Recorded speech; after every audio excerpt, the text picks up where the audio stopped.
Hey guys, it's Mo, and today we're going to go through a live playthrough of a solo game where I'm going to be controlling Kurt Angle and I'm going to be battling the British Bulldog. The cool thing about this playthrough is that we're going to be using some of the modified rules that we've proposed recently in the latest update. And so you'll get to see how the modified rules on the NPC block work. Now, just to refresh everyone's memory, the NPC block is a defensive capability for the NPC. Basically, every time you attack, you roll one of this die, or one automa die, that dictates how the NPC is going to react to your attack. And this sign will mean that if you roll that, the NPC will block any attack of damage 1 or 2. And we've heard some complaints from people that it's a little bit frustrating, it's a little bit annoying. So we've introduced some new rules and we hope you like them. And let us know if you've tried them at home and what you think of them. So let's start without any further ado. The setup is going to be exactly the same. The only thing that's different is I found some extra cubes here. And because I'm playing at medium difficulty against the British Bulldog today, I'm just going to put 3 NPC block cubes here. And what this means is during the match, the NPC can only block my attacks of damage 1 and 2 3 times a match. So there's a limit of how many times the NPC can block you. The other rule that's different is if you're playing in medium difficulty, if you roll a 6, no matter what you roll on the automa die, this symbol, which is the NPC block in question today, this symbol will no longer apply. So if you roll a 6, basically you override the symbol. The symbol no longer, the NPC no longer blocks your attack. So, there's a limit of how many times the NPC can block your attacks of damage 2 or less. And if you roll a 6, you automatically override this. So that's a major change we've done today. And I'm starting off with the deck of cards of the German suplex is what I've chosen. These are cards are sleeved, so excuse me if there's a little bit of a shine to the cards. European uppercut, punches, flurry of strikes, and back suplex. Those are the cards that I've selected today, but I don't start first. As you know, in the automa rules, the NPC always starts first, and he's going to start it off with a sit-down powerbomb. And the sit-down powerbomb requires a target roll of 4, and it'll do 3 damage, which is quite a lot. And traditionally, when playing with Kurt Angle, a strategy I always like to use is I'll trigger the King of Counters at the beginning of the game, because I have full stamina, and if I'm unable to, or if I'm not successful, I'll just recover that stamina directly if the attack was successful. So I'll roll unsuccessful. And now I'm going to unveil an automa card to see if the British Bulldog is successful with sit-down powerbomb. And he's not. He's failed. It's a D1. I've escaped this brutal move. And in reality, to be frank, I would have rather that the British Bulldog hit me with that move, because I would have gotten it out of the deck soon enough, and I know that easy pinfall for the British Bulldog would have been out of the game, at least for the opening and mid stages of the match. So now, it's my turn, since the British Bulldog failed and drew a D1 when he needed a roll of, or he needed a D4 and above to be successful. So I'm going to start off with punches and see how this new NPC thing works, right? And what I do is, because I'm playing with medium difficulty, I'll roll 2 die and the automa die. Roll, and wouldn't you know it, just so that we're able to test the rule, I rolled a 6, an NPC block, and a 1. So usually in the standard set of rules that are printed in the game, the NPC would block my attack. But under the new rules, because I rolled a 6, this would override the NPC block and the attack would be successful. So the attack is successful because I only needed a roll of 2, and I got a roll of 6, and the roll of 6 overcomes the NPC block. And as such, I will do 1 damage as dictated by the punch. That's 1 damage to the British Bulldog. and I'll gain 1 momentum, and I get to go again. And what I'm going to try to do is I am going to try to hit him with a flurry of strikes. Now, a flurry of strikes does 2 damage. Excuse me, I forgot to spend stamina for that. The flurry of strikes does 2 damage, but because it has a symbol here, I can connect it with the punches, and the flurry of strikes will do 3 damage instead, just like a German suplex. So I'll definitely use this. I've been planning it since I've picked my card. So I'll spend 1 stamina for the card, and I'll roll again, hoping that I roll a 6, because if I roll a 6, it's an automatic success. I didn't need to roll a 6, I only rolled a 4, but since the automa blanked, the attack goes through, it's successful, given that the flurry of strikes required a roll of 3 or more. And that does 3 damage, 1, 2, and 3. And it'll gain me 1 momentum, and I get to go again. And I'm thinking, I only have 3 cards in my hand. I'm thinking to trigger one of those taunt icons, and so I can replenish some of the cards in my hand. So I'll try the back suplex. So the back suplex requires 1 stamina, which I'm spending for right now. And it'll do 2 damage. All I gotta do is roll a 3 or more. Let's see if I do. All right, I do. So I did roll a 3 or more. And this symbol right here means the NPC would have countered the move if it had a damage of 3 or more. In this case, I was only doing 2 damage, so this symbol can be ignored. It's as if the NPC didn't roll the blank, right? It's irrelevant. And as such, I will do 2 damage to my opponent. I'll gain 2 momentum, and I will trigger the taunt icon right here. And what the taunt icon tells me to do, and that's on my player board, tells me to gain 1 stamina. I'll gain 1 card from my, or actually 2 cards, excuse me, from my deck. And I'll gain a very valuable momentum, which means my signature moves can hit easier in my future turns. The NPC gains 1 health as a result, and I'm fine with that. I gained a lot of cards and some momentum. I still get to go again, right? It's still my turn. And I'm thinking to hit the moonsault, because if I do and I gain 3 momentum, I become unstoppable, and it becomes really easy for me to hit signature maneuvers moving forward. So yeah, that's what I'm gonna do. I'm gonna hit the moonsault. So here's the moonsault. I'm spending 2 stamina, and I'm hoping he doesn't roll an NPC block, or I'm hoping to roll a 6. Oh, amazing. So he rolled an NPC block, but I was able to roll a 6 again, which overrides it. And as such, I am successful. I'll hit him with 2 damage, and I'll gain 3 momentum. 1, 2, 3. Now I could recover and gain some stamina, but I think I'm good with stamina. I got 11 stamina at the moment. And I think I'll go again. Actually, you know what? I will gain stamina because I want more signature and finisher moves in my hand. And currently, I don't have any. Well, unless I hit the European uppercut and I get 2 moves out of it. Yeah, let's actually do that. I won't recover. I'll hit the European uppercut, which needs a target roll of 2 only. So I'll play it, spend stamina. I hope the NPC doesn't block me. He doesn't. Great. And I still rolled a 6. My God, I am on fire. Now, anyone who's ever played with me knows that I never roll 6s. So the fact that I've rolled so many 6s in this game is a miracle. So I gain 1 momentum, I do 1 damage, and I'm going to trigger the taunt icon, which gives me another momentum. It's going to gain me 1 stamina. And more importantly, it's going to give me 2 cards. Let's see what we got. A series of German suplexes. And leg scissors, which is great, but I still don't have any cards where I can pin my opponent yet. Of course, the NPC gains 1 health as compensation for the taunt, and I still get to go again.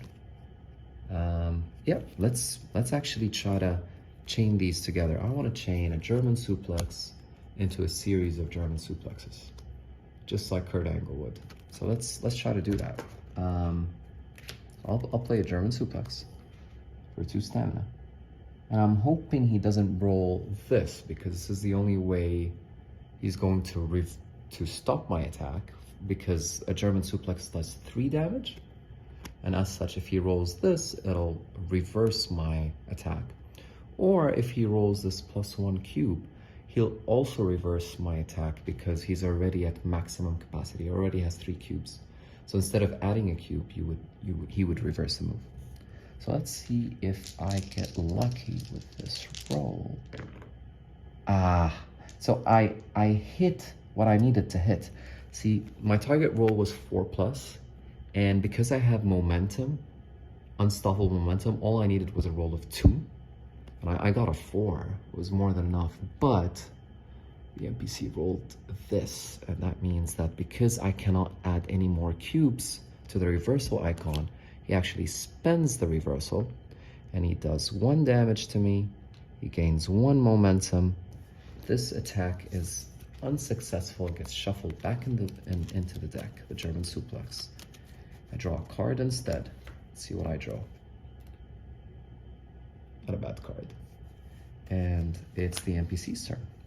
So the NPC, the British Bulldog, will go for a running clothesline for 3 damage. And let's see if he does. Let me make some space here. Put my own discard pile left side. And I'll play the NPC cards here. So let's draw something from the Automa deck. Oh, it's a D6. It's definitely successful. So here, just as an FYI, I chose not to defend against it. I think I'm in a good position. I got him on the ropes. I got a lot of momentum. But it might have been a mistake. He drew a D6, and the reason why I say this is not only does he do 3 damage, which is the damage listed on the running clothesline card, and he gains 2 momentum, which takes away that unstoppable momentum from me. But his special ability says that whenever the British Bulldog draws a D6, it's the NPC ability, he deals 1 extra damage. So he actually does 4 damage to me, which is quite brutal. And he gets to go again. Let's see what he draws. An arm drag. A lot simpler. 1 damage, 2 momentum. I don't know if I want to lose momentum so cheaply.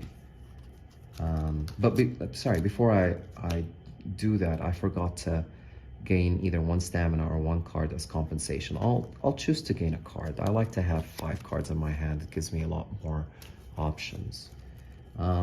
So yeah, I was just saying that by drawing the arm drag, I'm not sure if I want the NPC to gain 2 momentum, because that's really gonna mess up my momentum, and I worked very hard for it.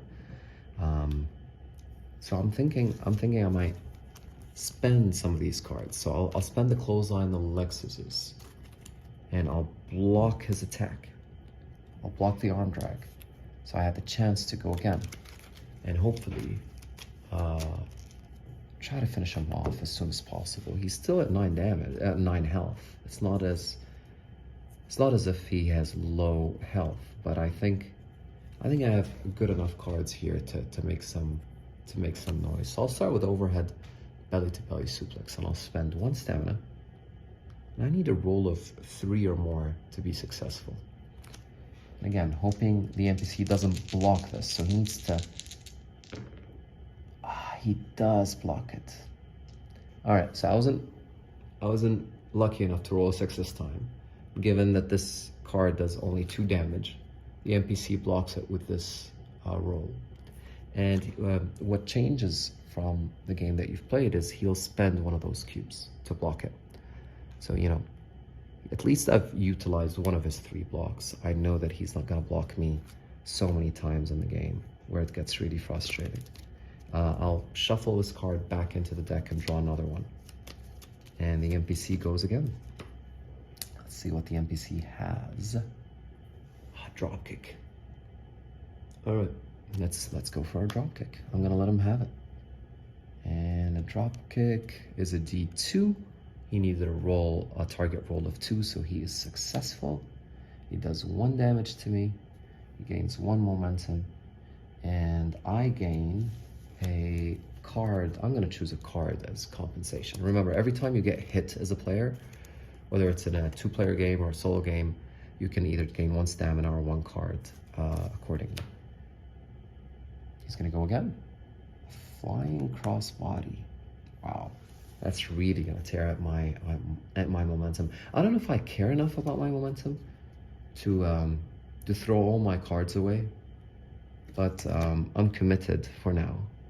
I might backtrack on the strategy later on. I'm going to spend 1 stamina to reverse this. I just used my reversal token, and what that means is I'll do 1 damage to my opponent. I'll gain 1 momentum, and it gives me the chance to play a card here, and I'll go for, yeah, I'll go for a series of German suplexes, because I need a roll of 4 only to hit this, and I'm feeling lucky. I think I can roll a 4. I'm gonna spend this. It's gonna take 3 stamina. It's a lot of stamina. I'm at 4 stamina. Stamina's not looking good, guys. Let's see what I roll. Amazing. All right, so he rolls an NPC block, which is useless against a card that does 4 damage, right? But I rolled a 6 and a 4. So I definitely hit that successfully. And that does 4 damage. 1, 2, 3, 4. It gains me 3 momentum, so I'm unstoppable. And I have this beautiful combo logo right here, the orange square. For those of you who might be colorblind, and I promise we are working on a solution for this. What I want to play next is the ankle lock, and by grouping these 2 orange cubes together, my target roll, instead of it being a 6, all I need to do is roll a 5 to hit my ankle lock. So that's the big play that I'm playing next, and I'm going to do that.